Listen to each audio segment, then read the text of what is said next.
To a growing number of people around the world, America's war on terror is about hypocrisy and double standards, about terrorists classified as good and bad, depending on their usefulness to the great game of power politics.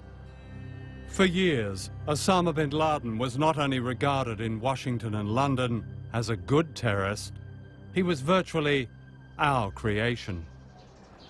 One of the most closely guarded secrets of the Cold War was America's role in supporting Afghan warlords known as the Mujahideen.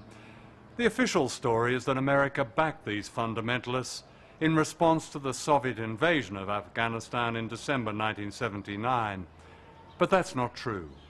It was 6 months before the Soviet invasion, in July of that year, that President Jimmy Carter authorized $500 million to help set up the Mujahideen, a terrorist organization. The American people were completely unaware that their government, together with the British Secret Service, MI6, had begun training and funding Islamic extremists, including Osama bin Laden. Out of this came the Taliban, Al-Qaeda, and September the 11th.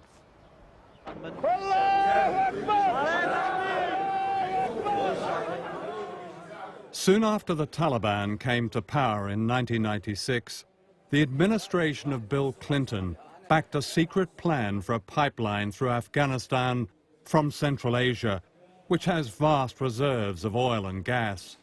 The Taliban were offered a generous cut in the deal and secretly invited to Washington and Texas.